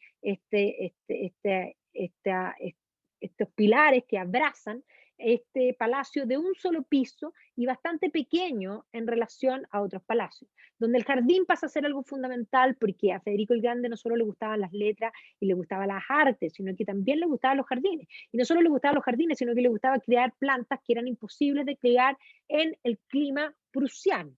Es más, vamos a ver que después en Sanssouci, debido a que a él le gustaban las naranjas, y las naranjas no se daban en Prusia, va a ser construir una orangerie, es decir, un edificio para poder criar las naranjas. O sea, él se preocupaba, le gustaba podar, le gustaba hacer el jardín, esa parte era fundamental para él. Aquí vemos Sanssouci, digamos, de un solo piso, pero que tiene esta mirada en terraza hacia este jardín, que podríamos decir de la delicia, planificado y pensado por el propio Federico. Entonces ahí está el palacio, ¿ya? Y este jardín, que en el fondo es un jardín bastante único, este concepto terrazado, donde toma ideas del racionalismo francés y donde va creando estos distintos espacios que son diferentes. Georg Wenceslaus von Knobelsdorff va a crear también los interiores de Sanssouci. El interior digamos, del hall de distribución emula las columnatas exteriores y aquí va a surgir lo que es este rococó de Federico, que se va a dar evidentemente en El Dorado, aunque es un palacio pequeño, es pequeño, pero es grande, pequeño en relación a los otros palacios. Tiene también los halls, porque a él aquí le gustaba hacer su música, este es el lugar donde convivía con sus artes, donde de alguna manera tenía a sus invitados, no por cosas políticas, sino que por los gustos que a él, en el fondo, que él compartía con otras personas. Aquí está el comedor de Sanssouci, y este es el despacho, este es el escritorio de Federico, donde sí va a ser también política, pero aquí va a ser política, y cuando tenía que tener las reuniones políticas se trasladaba en el fondo a otros lugares. Sanssouci es su lugar de vida. Un palacio hay que decir que es precioso, pero además a escala humana, un lugar donde uno sí podría vivir, porque tiene una cantidad de habitaciones que son manejables en relación a otros palacios. En el jardín, porque Sanssouci va a estar separado por todos los jardines de Potsdam de lo que va a ser posteriormente el Palacio Imperial, que se va a construir en el fondo más, digamos, real, el Palacio Real prusiano, que se va a construir posteriormente, y que después se va a convertir en el Palacio Imperial cuando surja el segundo Reich. Y porque todos estos palacios van a ser ocupados, de hecho Sanssouci va a ser habitado posteriormente por los emperadores alemanes después del advenimiento del segundo Reich. Pero entre uno y otro, Federico va a hacer construir, por ejemplo, este pabellón en el fondo chino, ¿ya? Y en esta pagoda, ¿ya? Va a poder en el fondo manifestar su interés por otras culturas. Él era un gran lector, ávido lector, y evidentemente tenía múltiples intereses. Y entre medio de eso está la orangerie para poder criar sus naranjas. Esto no es un palacio, esto es literalmente un invernadero, ¿ya? Es un invernadero para criar naranjos. ¿Y para qué? Para poder comer naranjas. O sea, sus intereses eran absolutamente múltiples, no eran solamente las letras, no eran solamente las artes, era también la botánica. Y aquí va a llegar a Sanssouci Voltaire, que se va a instalar aquí. Aquí está representado con Federico, representado precisamente en Sanssouci, donde van a tener grandes conversaciones. Aquí están las naranjas, como ustedes pueden ver, que es parte importante de la historia, y paseando Federico y aprendiendo de Voltaire. ¿Ya? Él va a estar bastante cercano a Voltaire, pero Voltaire va a hacer algunos comentarios que a Federico no le van a gustar, particularmente respecto a lo que es Alemania, ¿ya? Y esos términos que va a usar Voltaire van a ser contestados posteriormente con el incipiente movimiento romántico que va a empezar a gestarse dentro de lo que era Prusia en ese entonces. Y eso va a hacer que finalmente Voltaire entre en el fondo en desgracia, y que sea expulsado finalmente de Prusia. Pero no importa porque Voltaire siempre tuvo donde llegar, porque también lo vimos la semana pasada que estuvo en la corte de Catalina la Grande, siempre estuvo básicamente pechando de las grandes cortes. ¿Ya? Pero él va a aprender, o Federico va a tratar de empaparse de las ideas francesas a través de esta figura que va a vivir un largo tiempo en Sanssouci. Pero además en Sanssouci era el lugar donde a él le gustaba ejecutar su música. Ya les dije que es un compositor, porque no solamente es un ejecutor de la flauta traversa, sino que es uno de los grandes compositores de flauta traversa. Hay una película genial que muestra a Haydn versus Federico el Grande. Y precisamente Federico el Grande es uno de los grandes compositores, o sea, es un hombre ilustrado, conocedor de las artes, las músicas, las letras, la botánica, un hombre universal que pretende englobar, digamos, todo esto. Y sus piezas para flauta traversa son de las piezas más celebradas a nivel mundial hasta el día de hoy. ¿Ya? Y vamos a ver que él también este es el periodo de Bach, aquí tenemos también a Johann Joachim Kantz, que van a ser competencia, podríamos decir, del rey. Hoy el rey es el rey, por lo tanto no va a tener necesariamente competencia. Aquí está, en el fondo, una tarde, este libro se llama Una tarde en el Palacio de la Razón. ¿Ya? El Palacio de la Razón aquí es, en el fondo, cuando Bach conoce a Federico el Grande, en este mundo de la ilustración. Y aquí lo vemos trabajando, siempre estuvo trabajando, desde pequeño. Su tutor, al coleccionarle todos esos libros, le abrió un apetito por el saber. Su hermana Wilhelmina le va a abrir también el amor por los perros, porque no era solamente el amor por las plantas, sino que iba a ser un fanático de los perros, iba a ser siempre representado con sus perros, ¿ya? En Sanssouci, que es el lugar donde él de alguna manera va a pasar su tiempo. Y ahí está mirando, porque el molino que está frente a Sanssouci también era algo que él le gustaba, porque eso era la parte científica, él también le interesaba, iba a ser un gran promotor de las ciencias, de las artes, y ahí lo vemos con la guardia de Potsdam, que está paseando justamente frente a él. Su mujer, bueno, va a vivir una vida totalmente separada de él, va a vivir una vida holgada, pero Federico es muchas cosas al mismo tiempo, pero dentro de los intereses que tenía, no tenía ningún interés por la que fue su mujer.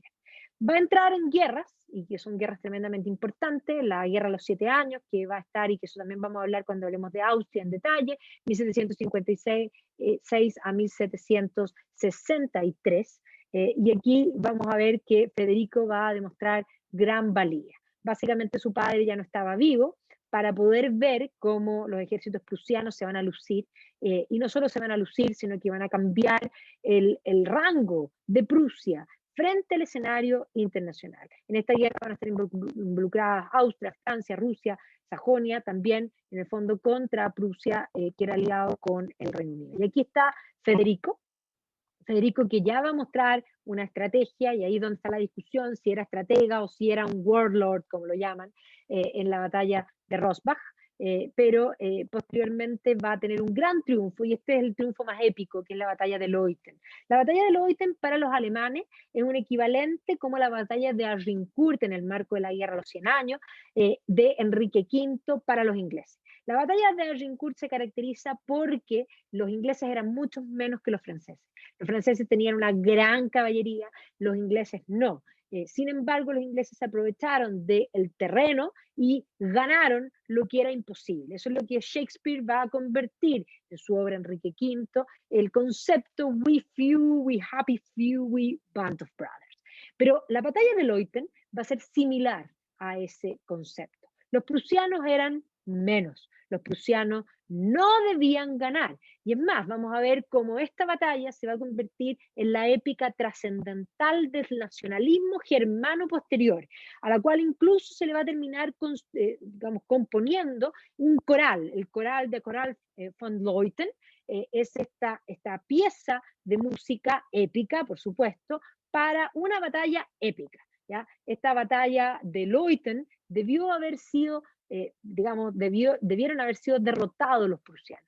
Sin embargo, es la acción de Federico el Grande la que va a permitir sorprender, y aquí sí va a usar una estrategia importante y va a ganar en este momento. Y luego va a volver a triunfar en Königsdorf, y por lo tanto esto de que algunos plantean que no era tan buena estratega, y que era más bien un warlord, se contradice en relación a los triunfos que va a tener en el marco de esta batalla, pero también se contradice a posteriormente un Napoleón invadiendo Prusia, interesado en y estudiando la estrategia de la batalla de Leuthen y visitando la tumba de Federico el Grande.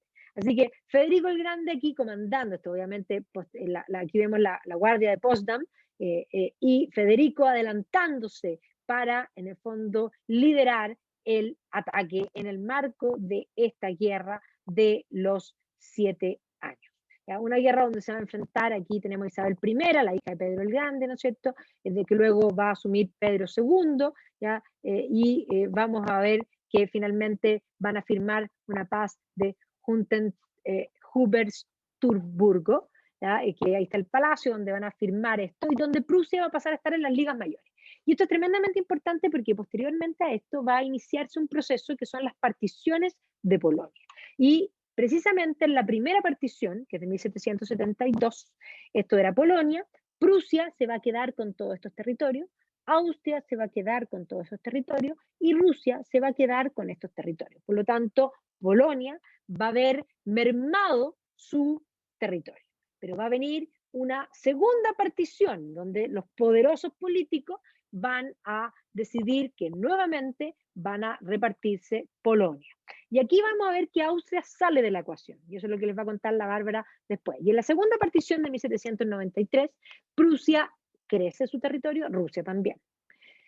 Y luego va a venir una tercera partición, donde evidentemente el Imperio Ruso era más poderoso, por lo tanto Rusia termina de comerse a Polonia, así que tenemos claro que finalmente Polonia va a terminar desapareciendo, nuevamente Prusia va a quedar con un pedazo nuevo y Austria va a volver a participar. Así que entre 1772, que Polonia era esto, Polonia se va a ir achicando hasta llegar a desaparecer en 1795. Y eso explica por qué los polacos van a recibir a Napoleón con los brazos abiertos. Porque el peor enemigo de los polacos era Prusia y era Rusia. Y por lo tanto, Napoleón, que era enemigo de Rusia y de Prusia, podía salvar a Polonia. Nuevamente Federico con Georg Wenceslaus von Knobelsdorff van a trabajar juntos, pero ahora ya no en Potsdam, sino que en la ciudad de Berlín. Y vamos a ver que aquí él va a tener los consejeros y donde el constructor, de alguna manera, el Meister va a estar presente y van a planificar y mostrar el poderío, porque una cosa es ganar guerra, pero las guerras se muestran en el poderío en la ciudad. ¿Ya? Entonces aquí vamos a ver las proyecciones de los edificios. Aquí vemos a Knobelsdorff, que era pintor, y un poco de escenas de la pintura, digamos, de este periodo, que va a comenzar a planificar edificaciones. La gran edificación que va a planificar Federico va a ser el Teatro de la Ópera de Berlín, que obviamente lo va a planificar él, así que este es el dibujo de este Teatro de la Ópera, el que era fascinado por las artes, y no solamente el Teatro de la Ópera, sino el concepto de lo que es hoy día la Plaza Bebel, ¿ya? Y no solamente la Plaza Bebel, que hoy día se llama así, por supuesto Bebel es posterior, por eso es un nombre de un comunista, de la organización del Partido Comunista, y esto era parte de la Alemania Oriental, por eso se quedó con ese nombre, pero ahí está la catedral, ¿ya? Y por lo tanto aquí vemos el Palacio de la Ópera y la catedral con un gran duomo, un duomo que emula, sí, no solo emula, copia literalmente a lo que es el Panteón de Agripa. ¿Ya? La idea del poder, yo soy el nuevo emperador. Aquí está la Stadtoper, Unter den Linden en Berlín, y esto es el Panteón de Agripa. ¿Ya? Aquí está el Panteón de Agripa, que después se convierte en iglesia, por lo tanto esto después se lo sacaron, ¿ya? Porque hoy día no tiene esto, pero en este momento vemos el Panteón de Agripa, y esta es la construcción y la proyección de este interior con esta bóveda, que es una muestra de poder. Ahí está la catedral de Berlín, la primera catedral de Berlín, ¿ya? Y que evidentemente es un panteón de Agripa. ¿Ya? Emula el mundo clásico, muestra el poderío, es un símbolo político. Así quedó en la Segunda Guerra Mundial. Así está ahora. ¿Ya? Por eso tiene esta cosa verde con esta cruz que es muy, muy curiosa. ¿Ya? Pero además más edificaciones, está la ópera, la visión de la Stadtópera, ¿no es cierto?, con esta edificación que emula el Panteón. Y ahí está la Plaza Babel, que tenemos en el fondo la Stadtópera, que hoy día está rosado y muy bien remodelado, con en el fondo este edificio que está detrás y parte de las edificaciones de lo que es hoy día la Universidad Humboldt, que era la Universidad de Berlín, que después se va a llamar Humboldt desde el año 47. Así que va a ser la Deutsche Demokratische Republik la que le va a poner ese nombre. Ahí está la Plaza Bebel, en el fondo, en este entonces. Entonces, aquí vemos la reunión de la corte, evidentemente una corte ilustrada, que no solo se va a preocupar de las artes, sino que también se va a preocupar de las ciencias, de la industrialización, y va a sentar las bases de la industrialización prusiana. Y aquí es bien importante porque va a crecer Prusia como reino en cantidad de habitantes, va a ser una reforma financiera, va a crear en el fondo el Banco Real, o sea, este concepto de los bancos centrales. Prusia también se va a incorporar a este concepto, va a hacer crecer el ejército prusiano y los va a adiestrar de una manera importante, redactando él mismo todas las ordenanzas para la milicia. Va a refundar además academias de ciencia, ya va a apoyar a todos los escritores, a todos los artistas, y va a crear en el fondo y va a obligar súper temprano, esto es de los primeros países, digamos, de los primeros reinos en tener una ley de instrucción primaria. Una ley de instrucción primaria, ojo, al servicio de la industria. Va a ser Federico el que va a crear esta instrucción prusiana que va a dar los frutos en la revolución industrial posterior a la unificación alemana y a lograr convertirse en la primera potencia industrial de Europa para comienzos del siglo XX. Así que aquí están todas las bases. Y aquí está la Academia de Ciencias Prusiana, que va a ser, en el fondo, fundada por Leibniz. Leibniz, ya lo vamos a ver cuando hablemos de Newton, vamos a retroceder en el tiempo para hablar precisamente de estos momentos científicos, y va a ser refundada y apoyada monetariamente por Federico. Además va a ser reforma en el término de las tierras agrícolas, ¿ya? Y va a permitir que haya una mayor productividad. ¿Ya? Y también va a comenzar a construir los nuevos palacios en Potsdam, estos palacios que son para la política, así que aquí vemos el palacio que después se conoce como el Palacio Imperial, porque cuando Alemania se convierta en imperio, este va a ser el edificio más importante. Entonces, aquí también el Alte Fritz, ¿no? Que eso está en el Charlottenburg, que también va a construir en el fondo la cúpula. En el interior del Palacio Real vemos salones increíbles como el Salón de las Conchitas, que es una cosa increíble, pero además, como a él le gustaban las artes, va a ser un teatro también dentro de este palacio. Un palacio que evidentemente sí le competía a los palacios grandes del resto de los gobernantes. Este no es Sanssouci es propio para él, íntimo. Este no es íntimo, este es político, ¿ya? Y por lo tanto, como político, tiene que mostrar todo el poderío. Y aquí también va a trabajar haciendo más edificios en Potsdam. Hoy día lo que es el Filmmuseum en Potsdam también es una de las edificaciones hechas en este periodo. Miren aquí la iglesia francesa en Potsdam, otro panteón en pequeño, esta idea de mostrar el poderío político a través de las edificaciones, ¿ya? Y aquí vemos precisamente estos edificios de el mismo Gerd Wenceslao von Nobelsdorf, ¿ya? Que en el mercado de Potsdam, que aquí él va a hacer poner este obelisco, donde aparece la figura de Komensdorf, y aquí está precisamente el antiguo mercado de la ciudad de Potsdam, que hoy día se ve así. Así que todas estas edificaciones en torno a la ciudad de Potsdam tienen que ver también con este poderío político que quiere mostrar Federico. Así que no solo es un diestro en el arte de la guerra, sino que además se va a preocupar de todas estas legislaciones y va a crear un código de legislación, es lo que se llama el Código de Federico, o sea, va a estar preocupado de las leyes, de las artes, de la agricultura, de la educación, de la ciencia y de engrandecer a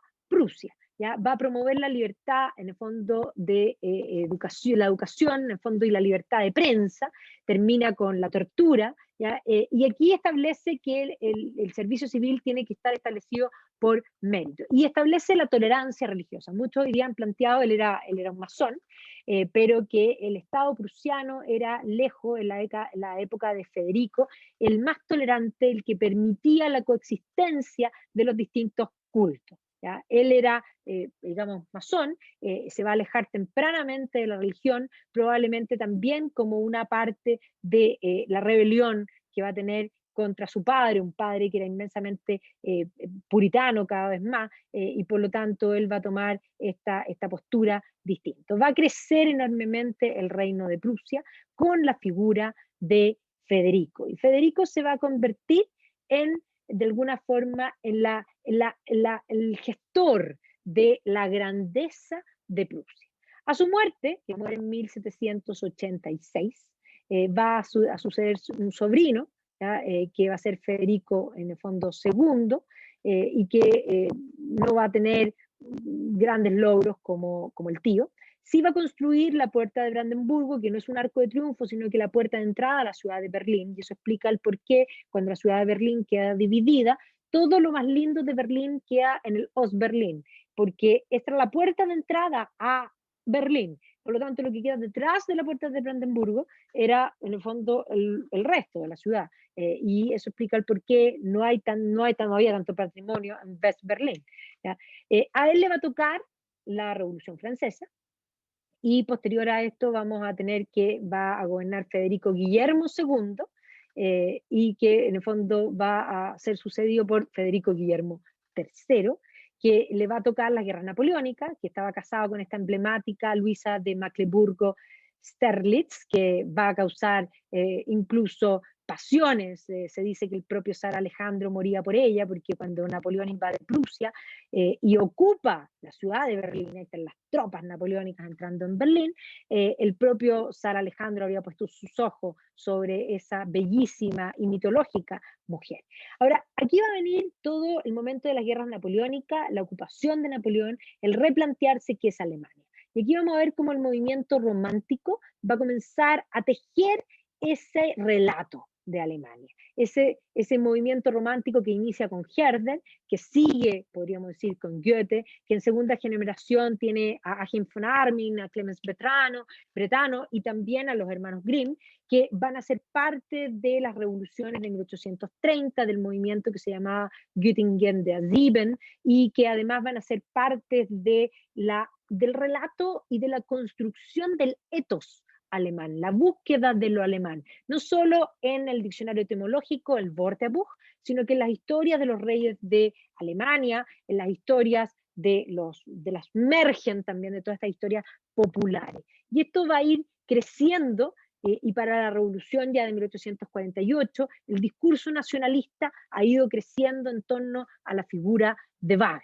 Y evidentemente que vamos a ver que desde Prusia, y ya con la figura de Otto von Bismarck, se va a completar el proceso del relato y de la unificación de Alemania. Va a necesitar sangre y hierro, varias guerras, una guerra contra Dinamarca, una guerra contra Austria, una guerra contra Francia, para finalmente constituirse como el segundo imperio alemán. Y la figura que va a salir a relucir como el relato de lo prusiano, lo propio de la creación de este reino, va a ser precisamente Federico.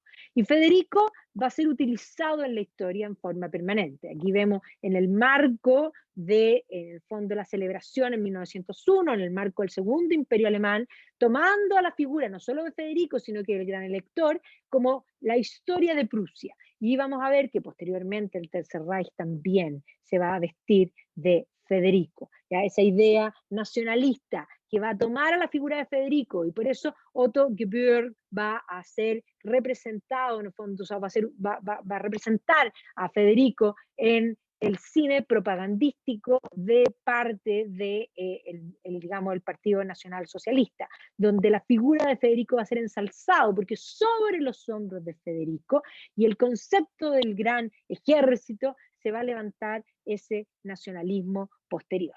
Así que Federico, bueno, va a ser ensalzado durante, en el fondo, posteriormente, aquí vemos 1856, donde se establece este estatus que todavía está en el Unter den Linden, ¿no es cierto?, ahí, de este Federico que de alguna manera es el padre del concepto nacionalista, por eso vemos aquí esta portada de Spiegel que muestra a Hitler saliendo detrás. Un Federico que evidentemente tiene Playmobil, porque Playmobil es un juguete alemán.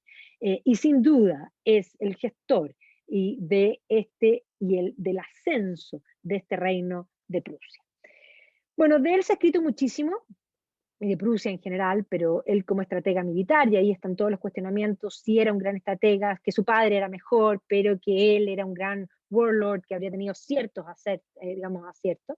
Pero sin duda aquí esta idea militar es recurrente. Su personalidad y su multiplicidad ha sido tocada en varias biografías, su vida es bastante interesante, principalmente por lo diversa, y sobre todo también sus cartas han sido utilizadas para encontrar este Federico íntimo, y por eso ahí aparecen las cartas particularmente con su hermana, que es esa gran confesora. O sea, hay varias biografías de Federico que están, y aquí también recomiendo esta idea del concepto de Federico, pero la revolución urbana de Prusia, de cómo de alguna manera este Friedrich der Grosse va a convertir a Prusia en un ente importante, no solamente digamos, en lo militar, no solamente en lo político, sino también en la revolución estética. Y aquí esta relación, el tomar la ilustración francesa y llevarla también hacia